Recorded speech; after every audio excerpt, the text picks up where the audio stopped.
This is panel 4614, Radical Islam and Women. Just the house rules, please make sure your phone is off, and we'll start out with comments from our very good panel, and then we'll have questions from the floor after that, and we, as is always the case, we'll have priority for student questions. Our panelists today are John Turman, who is the Executive Director of the Center for International Studies at Massachusetts Institute of Technology, Janet Breslin-Smith, who is an author and teacher with extensive experience in Saudi Arabia, and Valerie Plame, a former CIA officer and author, and John will be our first person to make comments. Thank you very much. Thank you for coming.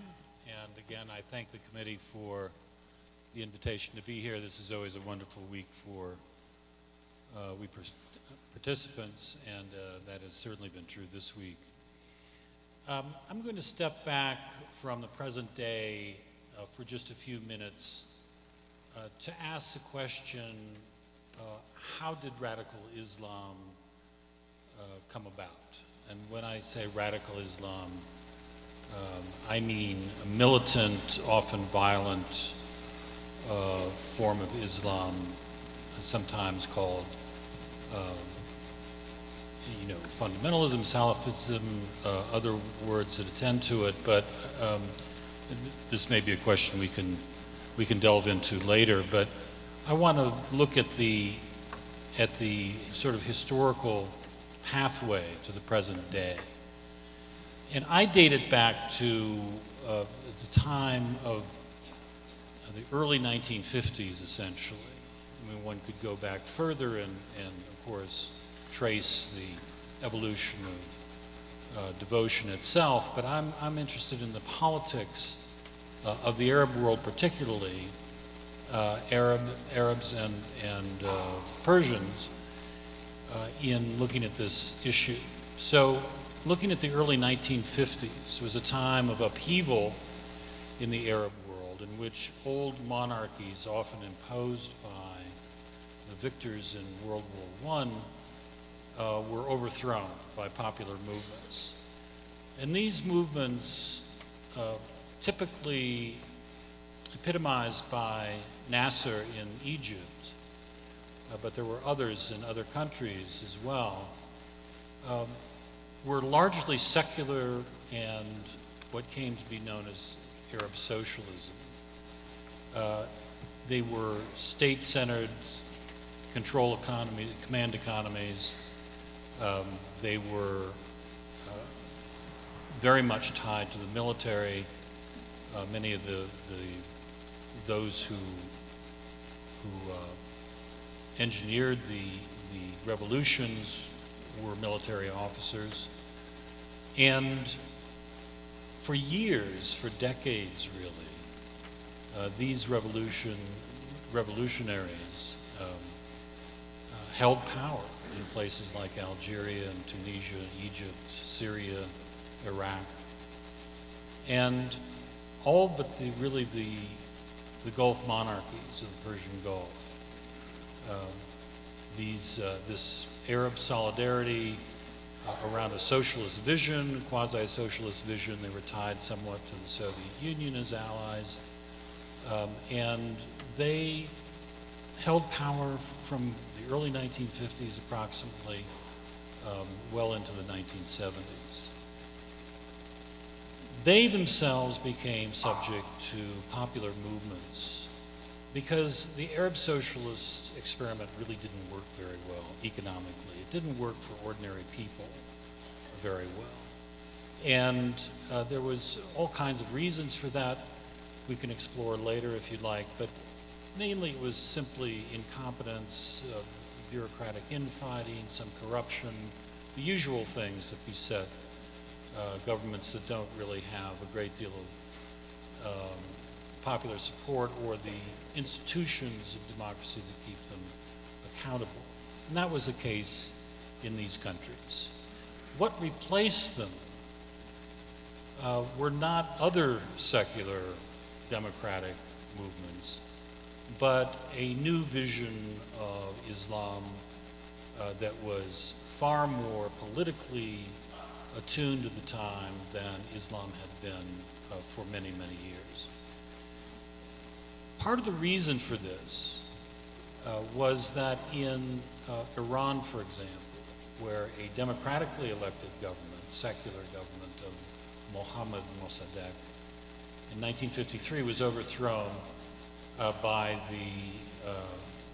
the CIA and MI6 with the help of many in the clergy and restored the Shah to power.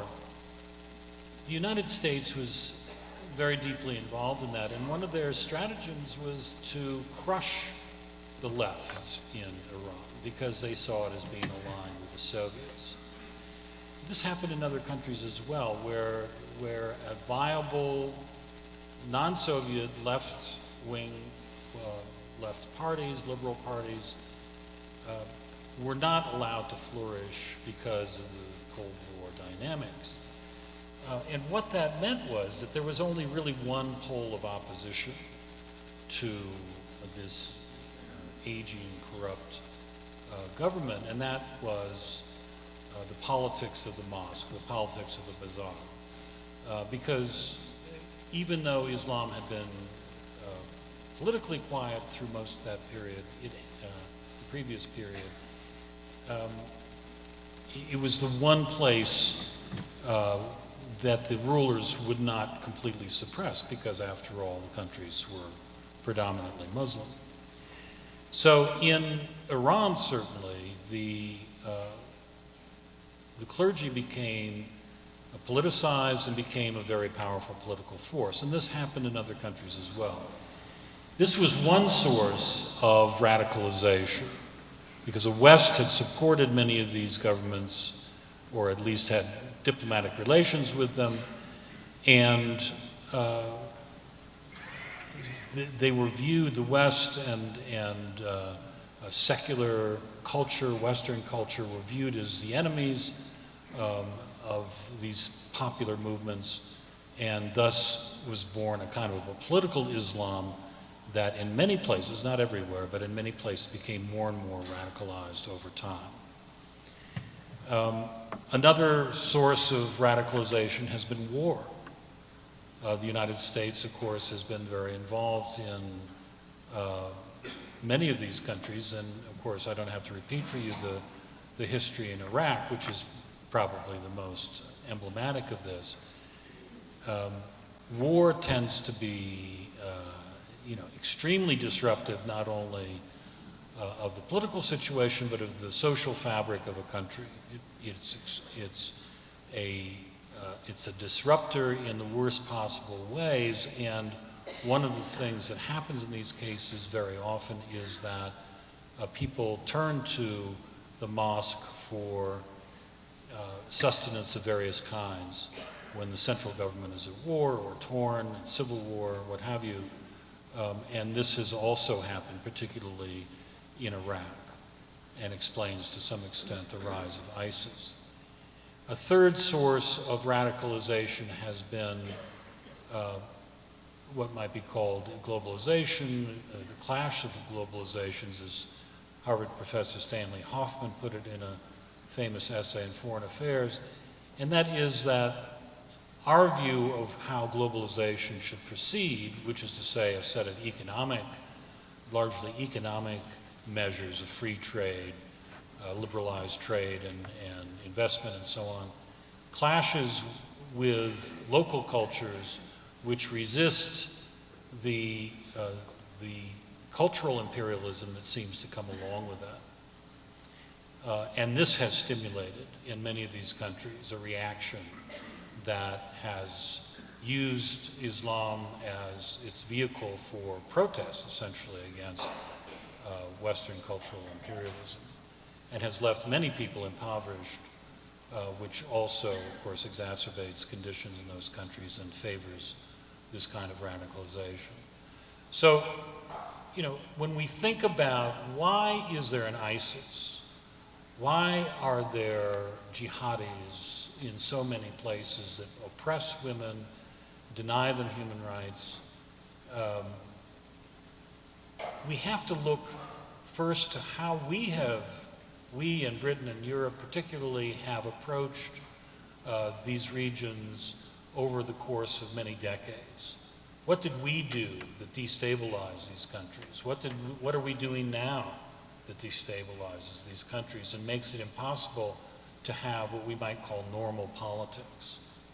It's not all the United States' fault by any means. The Arab nationalists and Arab socialists did not perform the way they should have, for example. Nevertheless, we have a role in this, and we need to understand that when we set out to liberate, quote unquote, a country, or when we set out to suppress a dictator, if we're not holding up human rights as our primary standard, and human security of the people in those countries, then radicalization and extreme ideologies are going to take root. And that's exactly what's happened in this region. Thank you.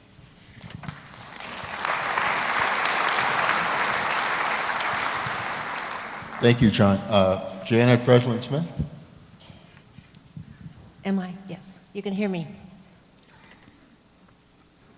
Well, this is both aspects of this topic, the concept of radical Islam and the attraction of women or how women are perceived, continues to be a puzzle to me. It occupied my interest the whole 4 years we lived in Saudi Arabia, and it continues to be an intellectual fascination. I'm trying to understand. I've talked in other panels about this, and I'm trying to find a way to convey to you, whenever I talk to my friends, not just Saudi friends, but Muslims that I know in Washington and up in Boston area where we live, that I always feel when I start talking about this that I'm walking down a path, and I find myself trying to translate and move my brain into how my friend is talking about Islam. And I'm trying to like walk in step with them.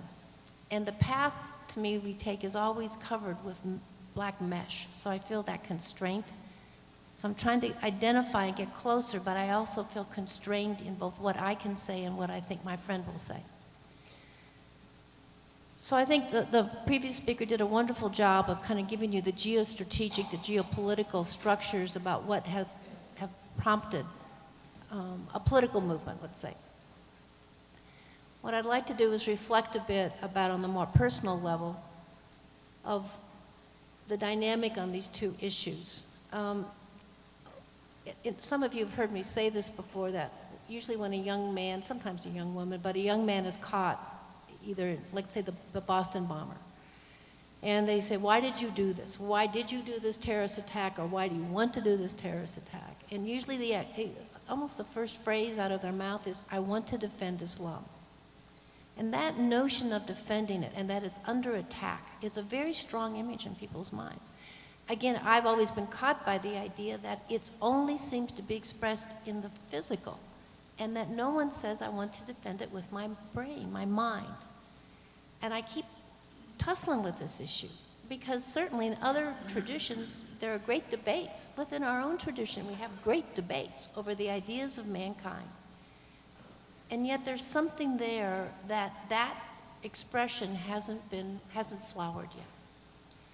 So as I look, and we all share these images of watching ISIS or Daesh, which is the acronym in Arabic for this particular brand. I mean, there's Boko Haram, there's groups all over from Libya through Afghanistan and Pakistan, Indonesia, other groups that are attracted to this idea.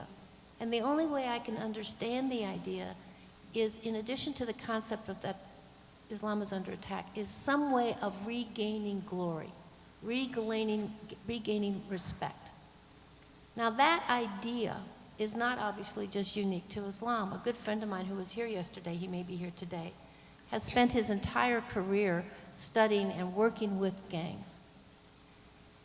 violent gangs. And as I've been to panels with him where he had actually women who were in the IRA during the troubles in Ireland, and with the Protestants, and what attracts a woman to join a group that is going to be engaged in violent activity.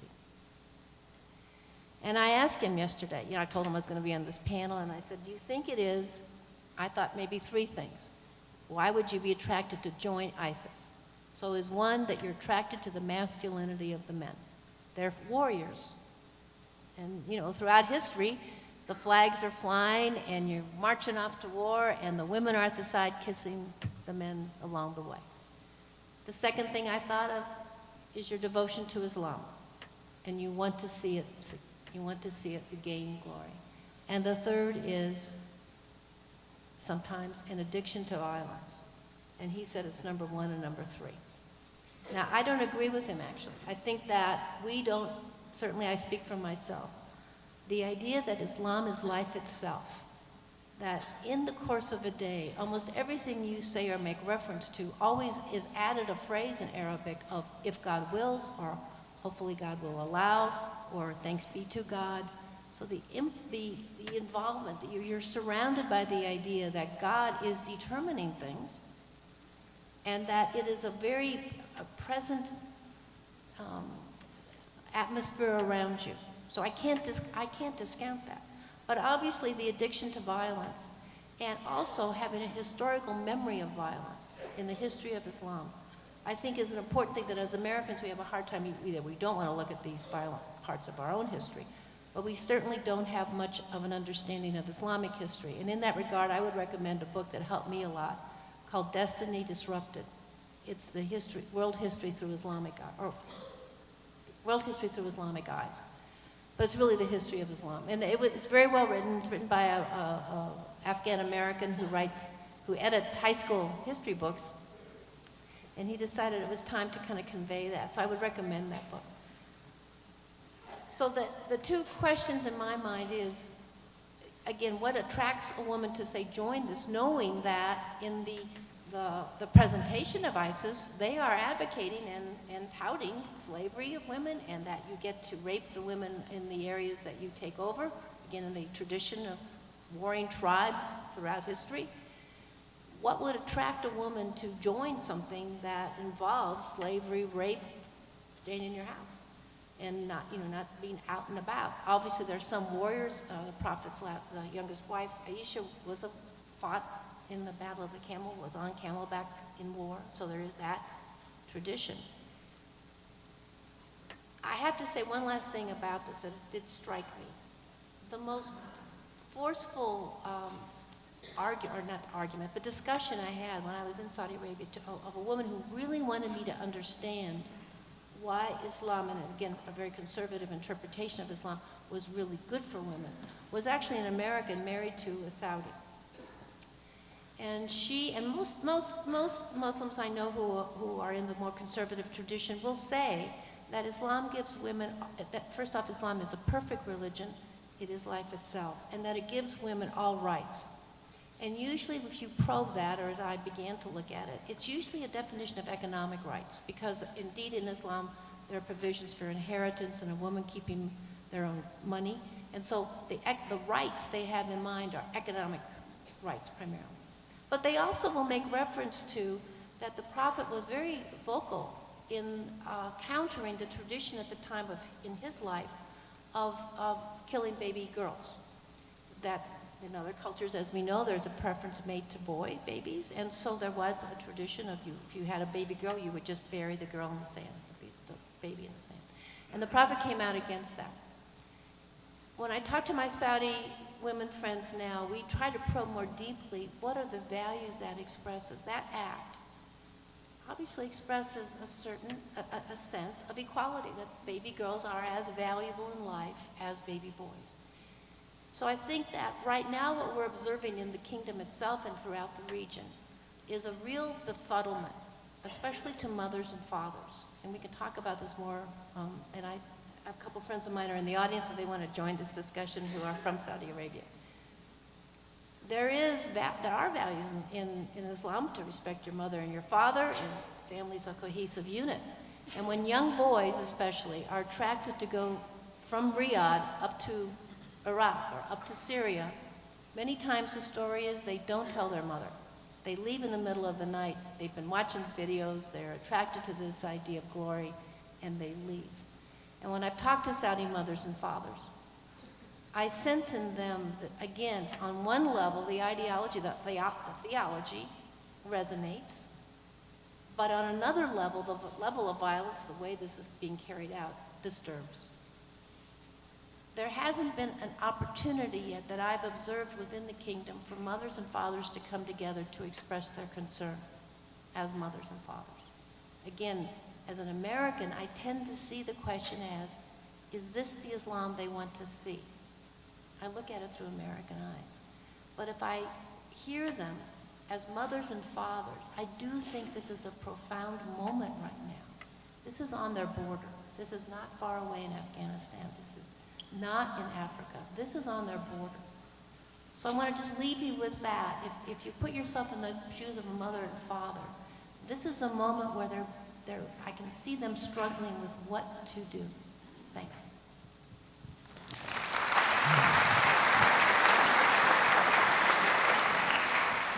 Thank you, Janet. Valerie? Good afternoon. Thank you for coming. I think it's appropriate that we first acknowledge that no one on this panel is Muslim. We are not radicalized, and we speak, of course, within the constraints of our own experiences, but we'll try to do that with as much respect as we can. As Janet said, seeing things through her eyes as an American living in Saudi Arabia. Just a couple points. First of all, we never even talked about ISIS until about a year ago, really, maybe a little bit more. Then this sort of became part of our vocabulary, and it came into our consciousness with their really horrific acts. It's very clear that you're a badass group when Al-Qaeda finds you too violent and kicks you out. And that's where ISIS has found itself, and they continue to perpetrate acts beyond what is considered to be the norms of warfare and so forth, including it's okay to rape women and slavery and so forth. So both, what I find really intriguing, and I don't have the answer for this, is that of course, it's a vast majority of males who are drawn to ISIS, but also the females as well that we've heard about from Europe that are leaving their families.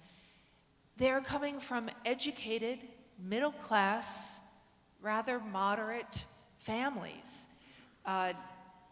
We've heard, poverty is driving this, but in fact, so many of the recruits that are showing up and the young women that we have seen from Europe, and a couple, in fact, from the United States, don't fit what you think that profile might be. They come from nice families, they have education and so forth. So what is it? What is the draw? And Janet and I were speaking before we came in and just covering a lot of the topics.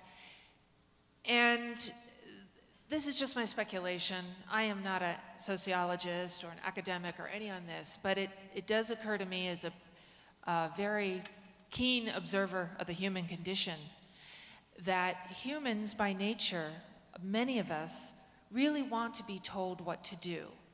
And before we become really offended, what I mean by that is that when decisions are made for you, whether it is in radical Islam, whether it's in evangelical Christianity, ultra-Orthodox, any organization that says, really you can just shut down your critical thinking faculties. We'll tell you how to do it. We'll tell you what's the right way to live.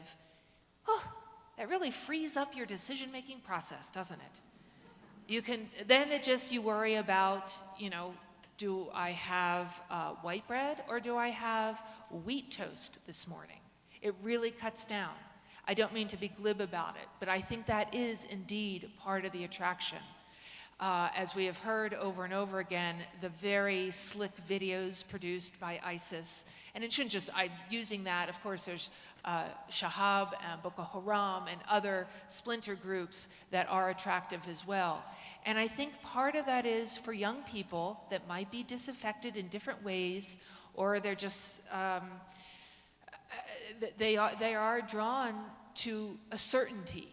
They're drawn to a certainty. Here's the right way to live. There are severe consequences if you don't live this way. And for many people, that is quite attractive. And I'll leave just one more point before we go on, which is, I don't think that there is an inconsistency in noting that the countries in the world with which the United States has very challenging and difficult relations are also the countries in the world where women, 50% of the population, where their educational and economic opportunities are severely limited. In many countries, essentially 50% of your population, your potential innovative, contributing force, is simply taken off the table. Things are a lot harder that way. Saudi Arabia is fortunate in that they have a huge natural resource that adds a little bit of more than a little, quite a bit of insulation. So they can manage that way. It's okay for women not to drive in Saudi Arabia because they have so many, they have at least, 10 million foreigners that are there that are doing all that kind of work. So there is a link there. And I'm not exactly sure how that, how that in fact is attracting, the title of this panel, attracting women into radical Islam, but I have to believe it's a factor. Thanks, that's it. John or Janet, do you have some follow-up comments you'd like to make at this point? Just a question, or just a comment. In the foreign policy and national security community, a lot of my military students at the War College, we have this notion we're going to go in someplace and fix a problem and leave. And then we begin to get mucked around and then get involved and stuff. And I think it's very difficult for us to step back. I wish I could think of a way of helping us step back. Because to me, this is just the most profound question for the family of Islam, which has nothing to do with us. I mean, there are aspects of what you talked about, in terms, again, the geostrategic issue and our own involvement in Iraq, and all is true. But at these very, very basic questions, the values, the practice, the belief in the day of judgment, how that should control or inspire your life, these basic questions, for reasons I am still trying to understand myself, seem to be very difficult to start among my Saudi friends when we're in Saudi Arabia.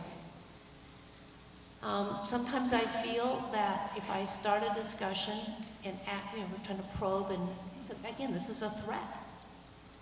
I feel that people look over their shoulder to make sure no one else is listening to us. But we all know that what ISIS has done, basically, is this man, Baghdadi, has anointed himself as the new caliph, the new caliph, and his expectation is that the rulers of Muslim countries will give allegiance to him. And as far as I know, unless I've missed the news today, King Salman of Saudi Arabia has not given allegiance to another person. And that's also true in Jordan and Egypt and the region. And so at one level, we don't need to tell anybody this is a threat. This is a direct challenge to the established leadership of the countries in the region by another man and a group saying, we are it. This is a new era. This is a new era for Islam, and I, Baghdadi, the Khalifa Ibrahim, I'm it. So I have this sense sometimes, here it is to me, right there as a threat.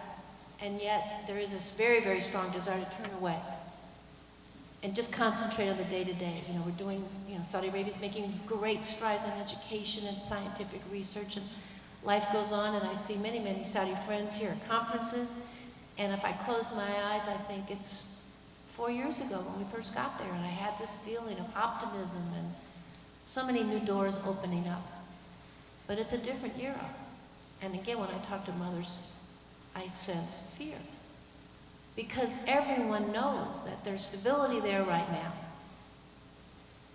But if a member of the royal family is assassinated, if someone in the global business community is killed, if there are bombs. You know, I was the first wife of an ambassador to be there. There had been a 5-year hiatus because there had been bombings by Al-Qaeda against the Saudi government in between 2003 and 2005, also against foreign nationals. And at that point, our embassy went to a 1-year unaccompanied position. So the ambassador did not have a wife and there were no children there. So, you know, time had gone on, and again, when we came, King Abdullah was king, and there was a period, for the 4 years we were there, I felt, again, a sense of optimism. And then, and those of you who heard me yesterday, you know, it kind of was encapsulated to me when I saw the video, the YouTubes of the Happy, the song Happy, sung by Saudi kids and British Muslim kids in London and all over the place. But around that same time is when ISIS started. Again, in the turmoil of Syria. I can't discount the geostrategic, that is a factor. But I just want to leave with this idea that I wish if I could make something happen, I wish I could put a protective shield around the region and make a lot of Arabic coffee and say, please talk among yourselves. The stability for right now could vanish. The desire to wish this would work itself out somehow. I do believe this is a moment for intellectual engagement, and it's happening. I don't want to dismiss the fact, by the way, it is happening in Indonesia, in the European and American experience, in Canada. A number of women are speaking out. But so far, and as we talked about yesterday in our panel, there's nobody driving the bus in Sunni Islam, but maybe we're just at the beginning of a process. And unfortunately, it is cloaked in violence, but maybe it is the trigger we need, or they need, within the family of Islam to address these issues directly. Thank you. It's time for questions now. I'm sure you're all familiar with the location of the microphones there in the aisle. And again, if you can make your presentation in the form of a question, that would be helpful. And again, we're going to try to give priority to students when they approach the microphone. Also, if Shahana, if you're in the audience, can you come up and at least maybe make an observation about Saudi from your point of view? I don't see you out there, but if you're here, since she is a Saudi, it might be nice to have her give her impression. This lady over here approaching the microphone. Hello, can you hear? Thank you. You've presented the problem horribly correct, I'm sure. Something I want to ask Mr. Tierman, since you're in the big city of Boston and on the Executive Director of International Studies, and you are a chairman of a Foundation for Peace. We are doing something in Atlanta, I wonder if you're doing in Boston. We have lots of colleges, and the colleges have lots of foreign students. And we get them to list every year, would you like to meet an American family? And then American families write back and say which country or which type of student they'd like to have come eat supper with them. So, and I think it works towards world peace, because they might email their parents back home that they had dinner at this weird apartment or something, and an American or something. So, do you do that in Boston? I don't know of any programs like that. I think it can be a very good idea, and it sort of derives probably from a lot of citizen-to-citizen and sister-city type programs, people-to-people diplomacy, which I'm all in favor of. And when I did run a foundation years ago, we supported some of that work. The foreign students who come to MIT, and there are a lot of foreign students at MIT, 25% of entering freshman classes come from another country. The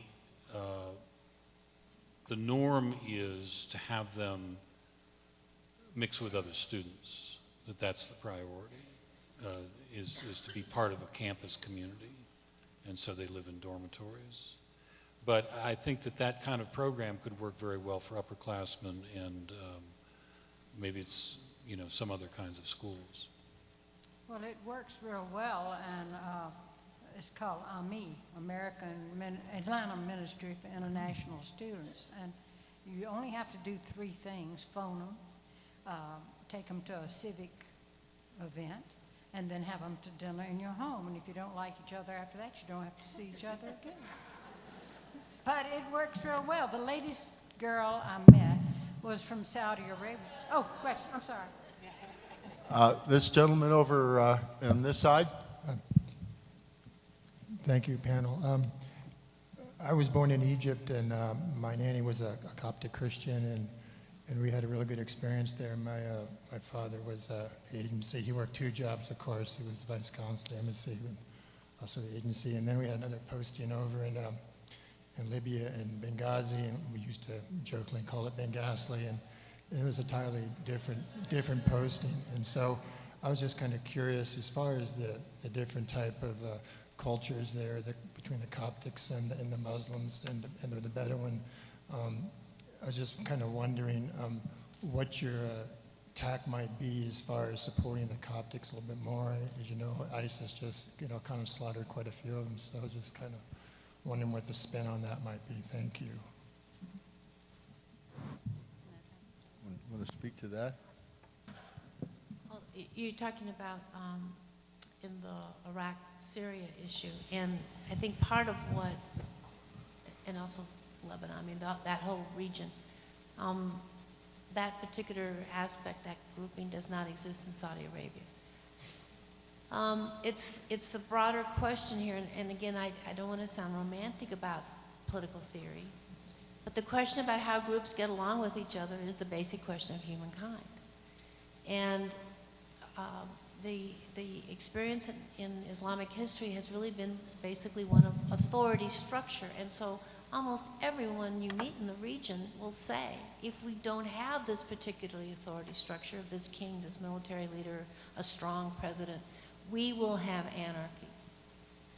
And the attack of group on group, so people attacking Coptic Christians, attacking the Jewish community, attacking Shia and Sunni, all of these group, tribal, community issues is an enduring question throughout the world, obviously.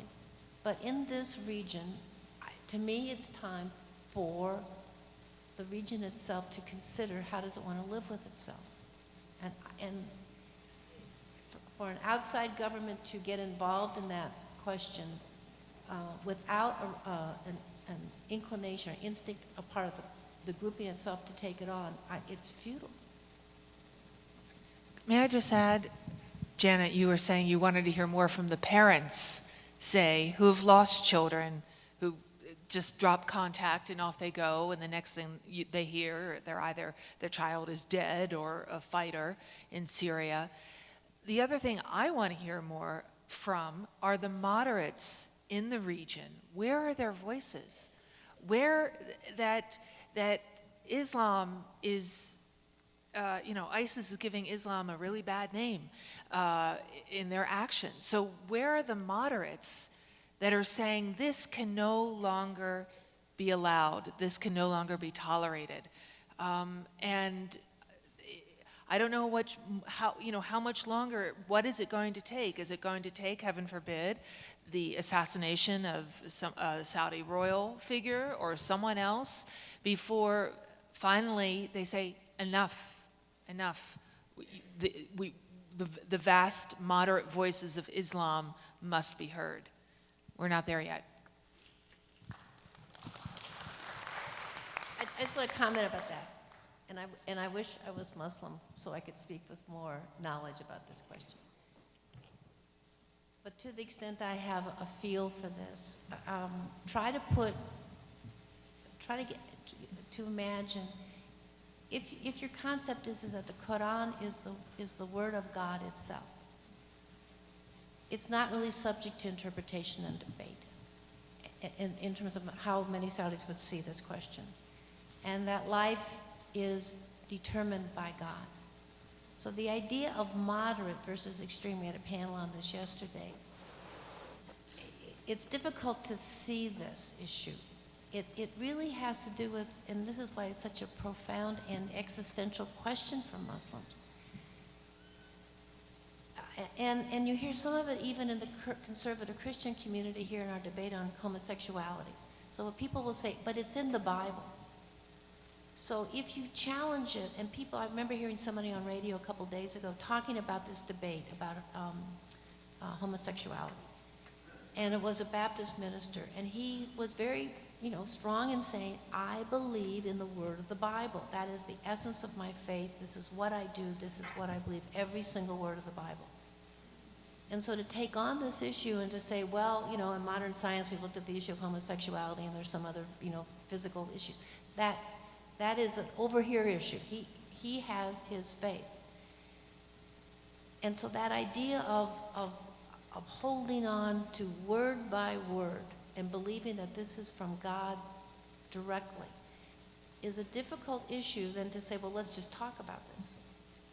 I can't underscore enough what a profound question this is.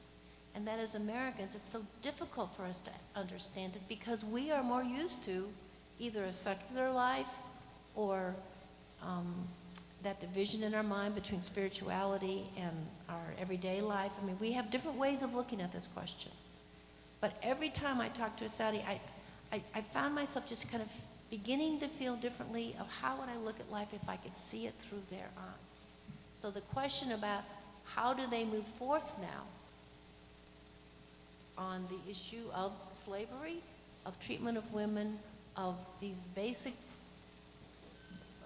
violent aspects. There's some school of thought that there's a Mecca interpretation and a Medina era of the prophet, and if you focus on the Mecca versus the Medina era, you will have one interpretation or another. But that discussion, there are no think tanks in Saudi Arabia where clerics get together with laymen and talk about these questions. Maybe someday.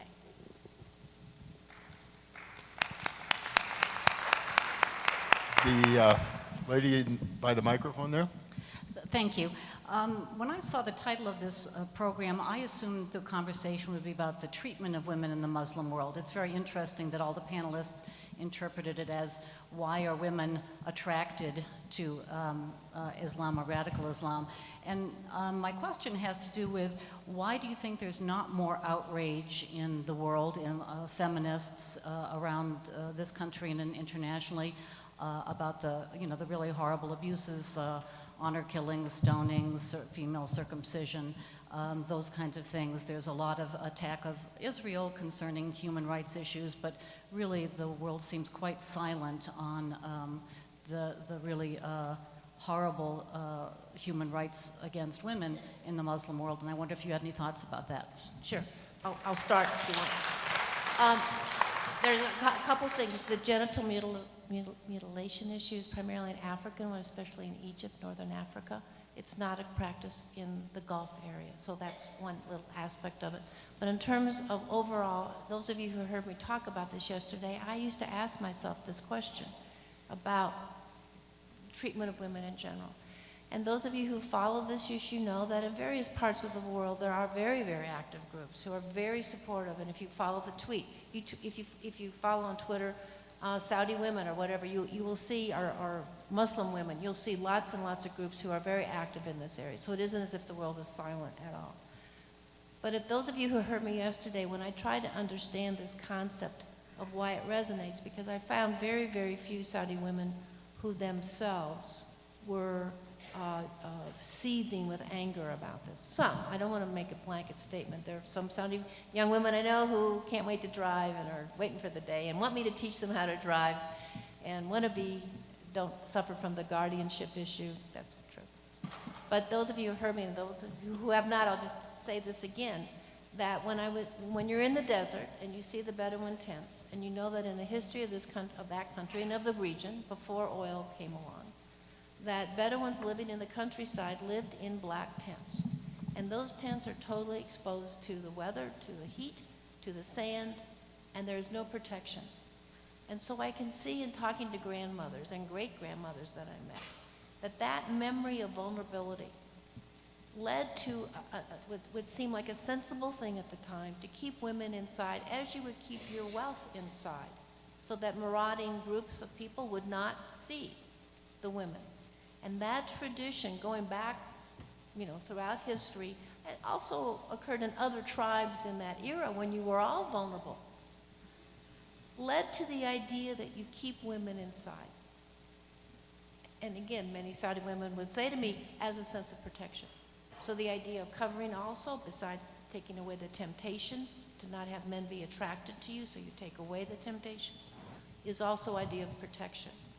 So I'm not trying to justify it. As Americans, we like to hold forth.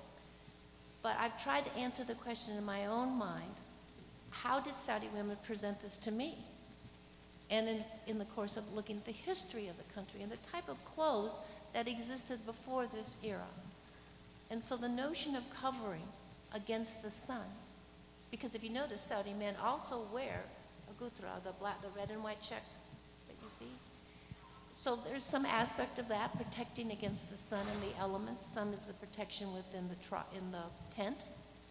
Now, the only thing I can add to this about this, all social change happens in life, that women, as I mentioned in other panels, are now 60% of the advanced degree holders in the kingdom. And in Qatar, of the student body in the University of Qatar, it's 75% women.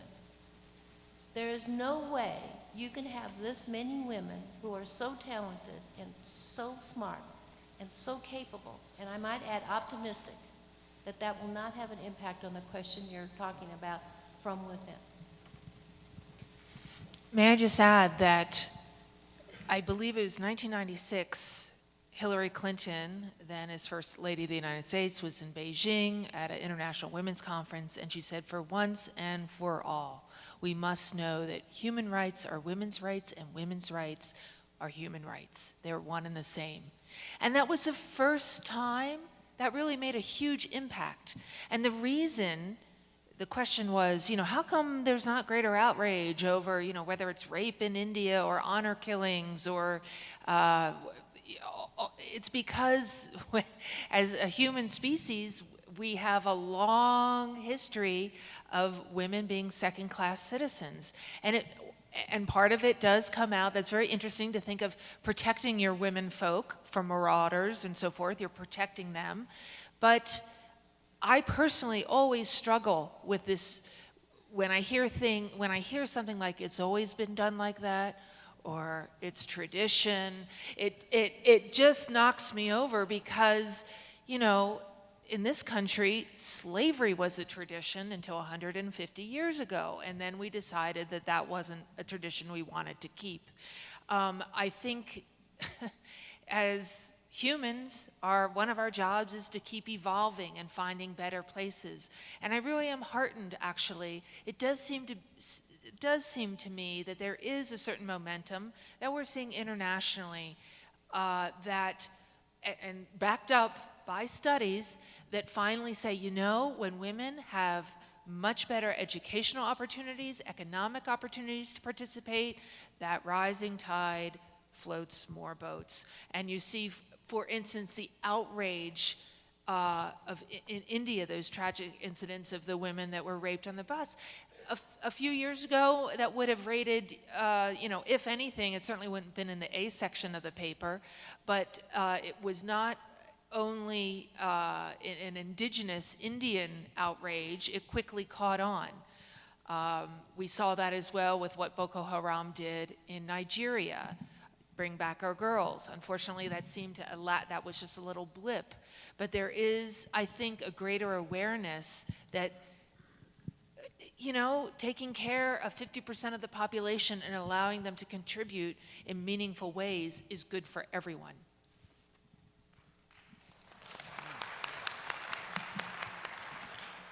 I want to ask, are some of the people in this line over here students? Okay, student up front, please. Hello. So I'm a student who's interested in South Asia and in nonprofit work in South Asia. So a question that comes up for me in this panel is, how do we reintegrate these women who have been involved in international terror organizations back into their communities? How can we provide trauma support and reconnect them into normal life?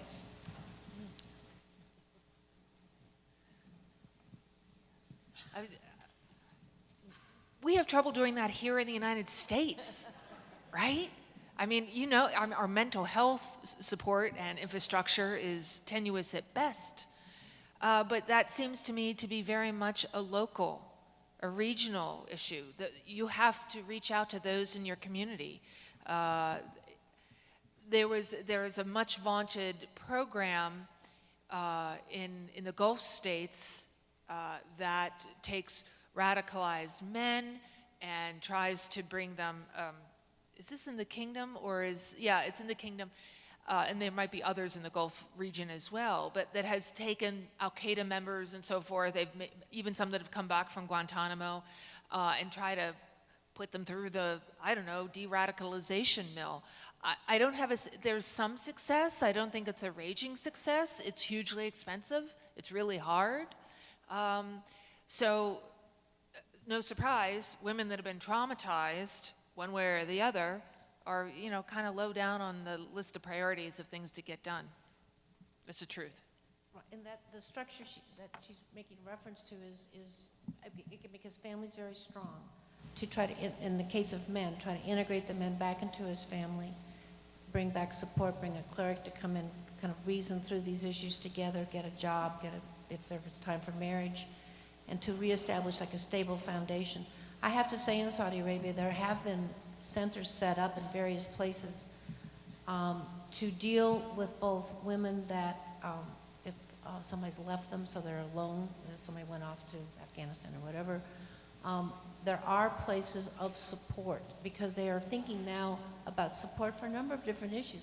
Breast cancer survivors, they're coming up with the idea of family support for someone going through the trauma of an illness, the trauma of being exposed to violence. So we have family safety centers in the kingdom for victims of domestic violence. So there's a growing awareness, even though the center of social life is your family. So the idea of NGOs and, outer family organizations is a newer idea.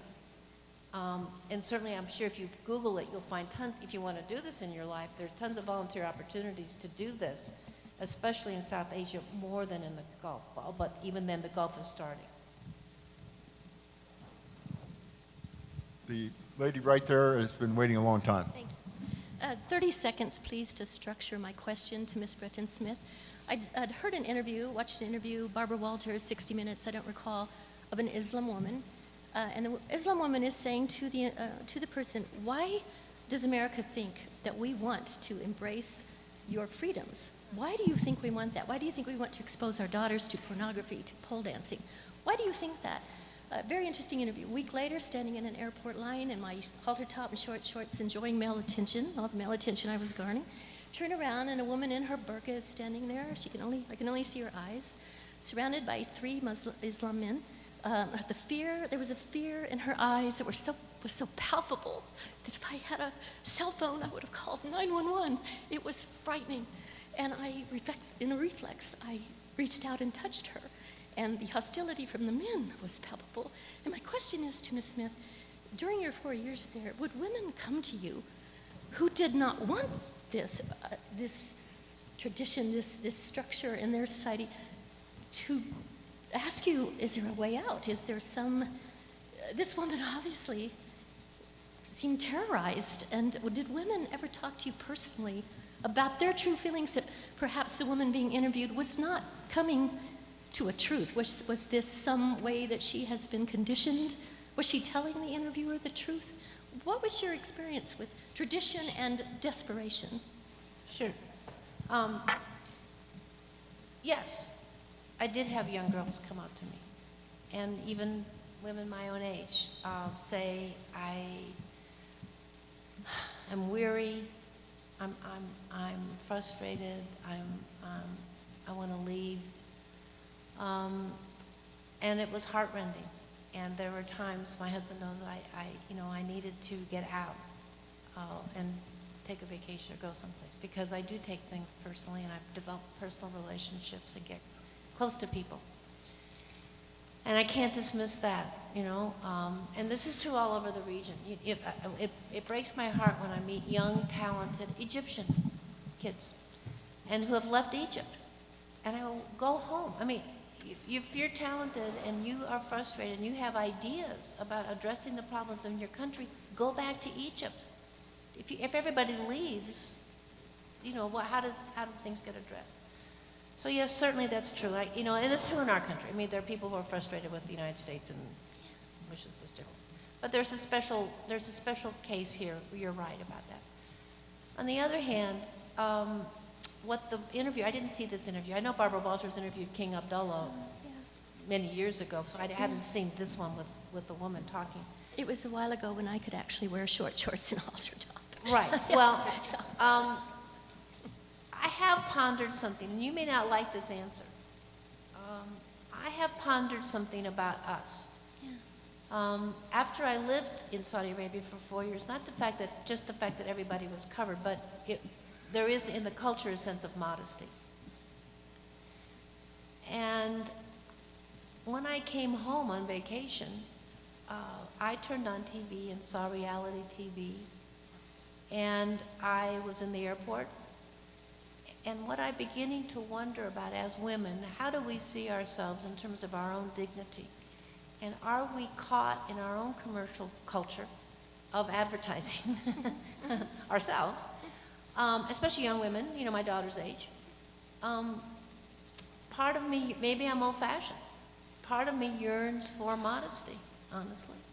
And I think it does relate to a sense of value for women themselves. So I think there's something to whatever the Saudi woman said, that as we present ourselves in the media across TV, we take a look at it sometime. Turn on cable and turn on one of those channels that beams overseas. We had cable in Riyadh. We had 500 channels. And take a look at what we look like. And so, again, I'm not excusing the other aspect of life, but I think this question of modesty, because I hear it, and my good friend, we were talking about this before, whose daughter went to Jerusalem last year and was in a conservative seminary for women.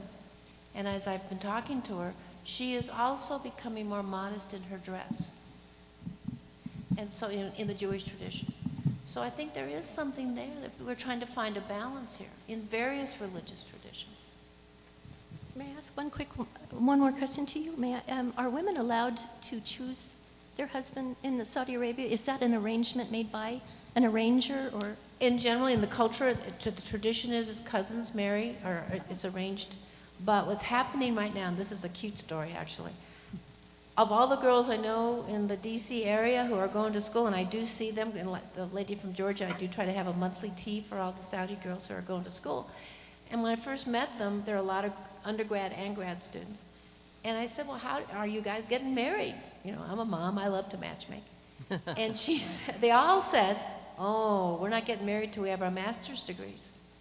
And I went, wow, most of their moms got married at 18. You're telling me now you're not even thinking about this. So then my next motherly question is, who are you going to marry? Because if you're getting your master's degree, what are you going to do? And so one of the girls, we were talking about this, and she's a computer science major, getting her PhD in computer science stuff. And I said, well, you know, you guys could come up with IslamMatch.com. And, you know, we were laughing about this and how would you do this? And then one of the girls said, oh, you know, but we got to make sure it's in my tribe. So I think, honestly, if I could invest, there's a venture capitalist investor here. I think maybe this is an idea because we're becoming global. The girls are educated. Marriage is arranged. Again, I told you their divorce rate's the same as ours. So none of our cultures have figured out longevity in marriage for a guarantee. The tradition still is arrangement, and it's still within cousins. Okay. Now there's more medical information to make people wary about cousin marriages. But with this new generation, I don't know. They may come up with their own eHarmony Islam, and that they'll find each other. Thank you so I much. want to call on this gentleman here who has been very, very patient. Yes, the conversation kind of moved in the direction of the question I'm asking, so this may not take too long, but I'm always curious to Will learn. you speak as close to the mic as you Okay. can? Pick it I'm up. always curious to learn these issues from, you know, the perspective of the Muslim women. And I have some friends, you know, here in the United States, you know, that have been here, that live here. And whenever we talk about the role of women, you know, in Islam in general, we always reach this point where I have a hard time understanding, you know, the level of their devotion.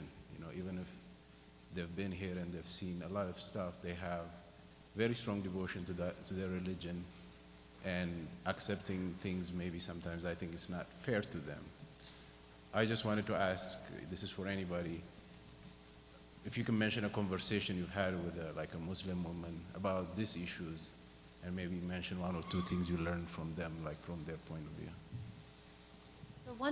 There's a helpful book called Paradise Beneath Her Feet, written by a woman, Isabel Coleman. And there's a lot of books actually that have come out recently, but this one came out a few years ago. And she looks at and interviews many, many women throughout the Middle East. And her conclusion was the pattern definitely was a deep love of Islam. That the women she was interviewing were not straining at the restraints of Islam. There was a deep and profound love of Islam. Now, these women have also developed, you know, very impressive professional credentials and activities, charitable work, a whole bunch of other stuff. But that book, I think, more than I could just tell you as an answer, it would be worth looking at, called Paradise Beneath Her Feet. The woman is a writer with the Council on Foreign Relations. I'm going to jump the line again for a student, number 3 there, but don't give up, ladies, please. Hi. So I'm reading this book right now about the Taliban called Taliban, and there's a point in it where the author talks about, at least during the mid-90s when the Taliban was rising to power in Afghanistan, a lot of the younger recruits they were getting from, like, let's say Pakistan, a lot of them started in these religious camps. I think they're called Masads, where they'd basically get a very isolated experience. And what would happen from that was that they wouldn't really meet any girls. They wouldn't really ever get to know a lot of the women around them in their formative years. So I was wondering, at least from your perspective, do you think the author is accurate in that? Or, and if he is there anything, you know, you could expand on that point? I think the word you're looking for is madrasa, which is just the Arabic word for school. And the Saudis have supported many across the Arab world. But the issue you raised about gender separation is a really interesting one, because a lot of Saudis will say, you know, when they do get married, they really, unless they have a lot of brothers and sisters close to their age, they don't have much experience with each other. And so all of a sudden they're married and they just haven't negotiated social life with the other gender. An interesting book on this is called Sex in the Citadel, which is a book written about Egypt. An Egyptian-American girl goes back to visit her grandmother in Cairo, and it has these interesting long conversations about the lack, really, of experience, even in Egypt, which is, you know, pretty cosmopolitan nation, of just innocence almost about sex itself and just gender relations. So yeah, there is, and in Saudi they've actually talked quite publicly about how can they prepare their young people better for marriage. Because again, they are concerned about divorce. You know, all of us want to have strong family units. So it is a question because, you know, in a Saudi home usually, there's actually 2 entrances. So there's one for women and one for men, and if Jim and I would go to someone's house, it was very normal that I would go into one entrance, see all the women in the family, have dinner with them, and never see the men throughout the evening until the end when we would leave. And so gender separation, I mentioned this one day before, that living there made me change my notion of what is wholesome. That I think, and as an American, of what is wholesome is a mom and dad and the kids playing ball, doing something together, having a picnic. And I realized one day that no Saudi woman had ever seen her son graduate from high school. Because that, like many, many other events in life that I see as a parent event, is gender segregated. So women only go to their daughters' graduations, and it's a women-only event, and fathers go to their sons' graduations. So in life, as you grow up, you don't have that that experience of dealing with the other gender to know, you know, what girls are like or what boys are like. Now, they see that as a plus. You're not tempted. You're not going to venture into bad territory. But they do also acknowledge now that do they need to do more preparation for marriage? Finally. Within the last year or so, I read an article in the New Yorker that surprised and pleased me. It said that the king had finally agreed to allow some women to work in retail. And there were a couple of provisos. They worked in a segregated part of the shop so that they were dealing, I believe, either only with women or only with men when they were covered or something, but there was some degree of segregation. I learned from this article also that many of these women were divorced and actually needed the money to help support their children and themselves. And I was surprised at that there were some women who were actually going out into the world, that there were single parents, that there really was enough divorce that this was something interesting. And they also were fascinated during their coffee breaks to be able to associate with other women, and they would share their little goodies that they made at home, et cetera. So my question is, how prevalent is this? Is this a phenomenon primarily in the capital or major cities? How many women have taken advantage? And to me, it seemed like a breath of fresh air, and I was thrilled. It's a great case study. The first year we were there, I met a wonderful woman from Jeddah, and this was her cause, was lingerie shops. That to have women be the clerks in lingerie shops. And man, she kept at it for 3 years that we were there, and you're right, the king did then sign an order to make it women only. And let me tell you what the experience is. When I first got there, I needed an abaya, which is the black cloak that a woman wears. And because there was no wife before me, I didn't have anything in the residence that would serve. And so some friends took me abaya shopping. Well, in the first year we were there before this happened, it's disconcerting, honestly. You walk in to the store, and there is a man, probably from Pakistan, who is the clerk. They had a franchise of abaya shops. And then he looks at you and kind of looks at your body and decides what size you wear. And even though I had all my clothes on and I was putting the abaya over it, it was a strange sensation not to have a woman advise you about clothes and what he thought looked good on you. I mean, it was strange. And it was also true for lingerie shops, that you would go in and talk about what kind of slipper or panties you wanted, and the clerk was from Pakistan, a man. Now this woman from Jeddah, she stuck to it, and she said, this doesn't make sense, especially in a gender-segregated society, that you would have men helping you pick out a bra. And she won. And they did do that. And it was also a source of employment, as you're saying. And this has also come now true also in many grocery stores, and in many other stores that was like cosmetic stores that specialize with women. That has happened, so that the door did open. This young woman over here. Hi, thank you all for coming to speak.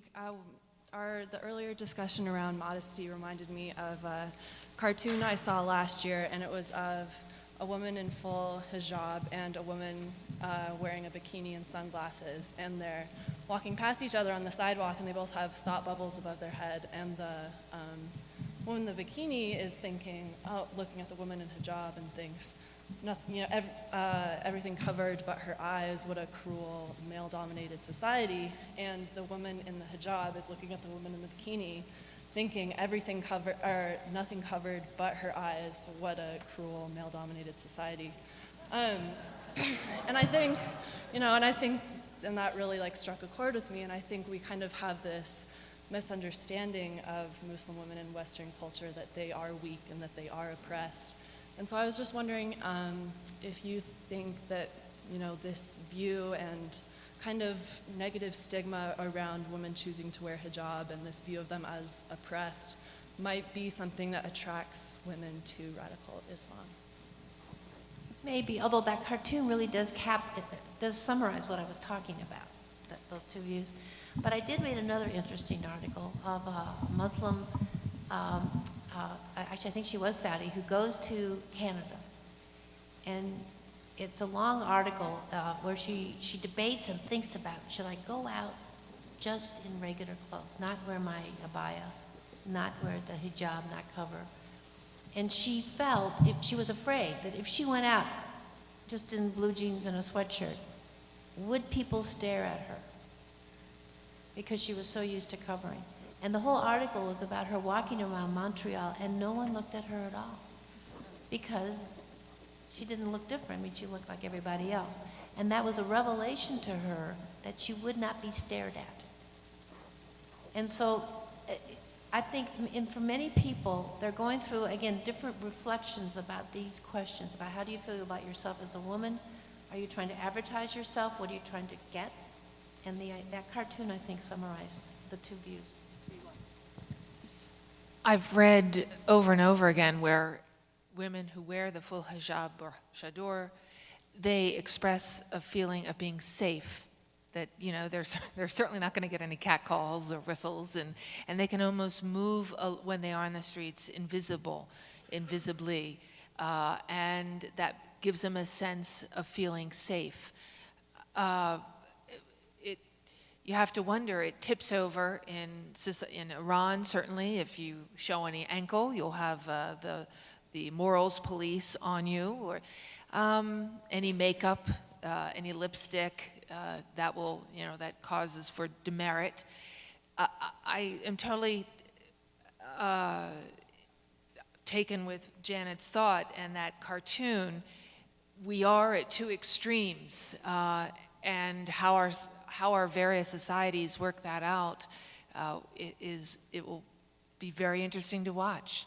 Our Western societies are quite extreme in what we consider to be normal. Just watch the red carpet for the Oscars, right? Men are all covered, they've got their little penguin suits on, and the women have everything out there. And it's very glamorous, but it's held up as the epitome of femininity and glamour. And at the opposite end of that is the women who are wearing the full-on chador with just a little mesh over the eyes. There's a lot to be said about something in between. Just one last really quick comment. If you want to get a sense of some of this dynamic, if you YouTube, I don't know what it's called, but say Saudi women being harassed or something. There's a it's the scariest YouTube I've ever seen, actually. It's a YouTube video of two Saudi young girls, but appropriately attired with a niqab. In other words, their faces are covered, they have a abaya, everything, they're covered. And they're walking down the street. They've been shopping, so they're carrying shopping bags. And you see these young Saudi guys start to harass them. And it gets worse and worse and worse, where they start touching them. And you can feel the fear in the girls because they're walking faster and faster, and they are doing everything they're not leading the guys on. And it's worth watching that because in some respects the goal of the society was not to have that happen. So again, I go back to the issue, we're all struggling with these questions. And that YouTube went viral in Saudi Arabia because the girls were not, they were doing what they were supposed to be doing, and the boys were just, they were like a gang. And it was scary. You could feel the fear. Question over here. Hi. I wanted to return to a couple of things Janet mentioned early on, or at least I heard a couple of things. In terms of the radicalization of Islam or radical Christianity, radical Judaism, and how the literal interpretation of scriptures relates to the radicalization, and how there's kind of the looking forward in all of the three, I guess, Abrahamic traditions to the end times. You know, looking forward to the Holocaust, the Armageddon, and then the visionary, the prophecy, the respect for the prophets, and then turning the young people, the innocent, often idealistic souls all across that spectrum, and telling them that's the way it has to be. It's in the scripture, it's wonderful, we must do it. Or the fear that's inculcated at the same time of the secular modernity of the great Satan and of all the mistakes that we make in the West. And seeing, yes, there's tremendous mistakes here, as we've elucidated. But what I'm really wondering is the radicalization which goes, I haven't gone to the panel yet about the barbarians, but we know that it's at a barbaric level. It's medieval craziness that's happening now. The question is how does that literal interpretation of Scripture and then the inculcating of the feeling that it must be this way, whether from whatever of the three perspectives, how they're converging and they're looking forward to the end of time. That's it. Again, it is something for them to think through. For each faith. There are people who are debating this within Islam and saying we need to look at the historical context. You know, what was Muhammad contending with at the time? What were the Jewish tribes and the Christian tribes and the other tribes in the worship of idolatry? I mean, these themes of not worshiping trees and not worshiping rocks, that was a concern at the time. So, once again, all I can say about this is, I may have my own thoughts about this, but I am not a Muslim. And I cannot make a Muslim question if there's not a desire to question. And it's up to them. We'll have one last questioner. 75 years ago, Adolf Hitler convinced an entire population that genocide was the right thing to do. I see some similarities in the ISIS radicalized Muslim population. And I guess I'm trying to understand why the vast majority of the Muslim population, including the women, but I have to believe that the vast majority of the Muslim population does not see things from the genocide point of view of the rest of the world. They believe in peacefulness, and I guess I don't understand why the vast majority of the Muslim population is not standing up and saying that wrong is simply wrong. Once again, and again, our panel yesterday, I'm trying to blank on your name, the woman who I was on the panel with, who made the comment about there's nobody driving the truck of Sunni Islam.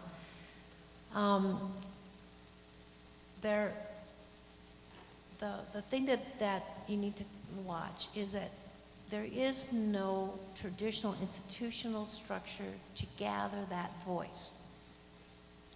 And that's, maybe we're living in the era right now where that is going to begin. But in terms of, is there like a convocation of an international Muslim community that's going to come together and really debate these issues? That structure, unless I've missed it, doesn't exist on an international basis. They're individual voices. And because there is this concern in Islam that if you question your faith, you will lose your faith.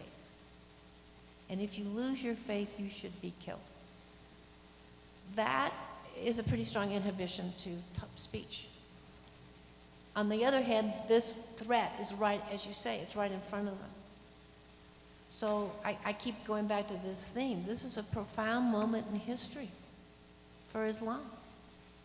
Just a profound moment in history of dealing with what their children are attracted to. So if you say Islam is a religion of peace, they're going to have to find some way to give voice to that. Thank you all for coming, and thanks to our panel for doing a great job today.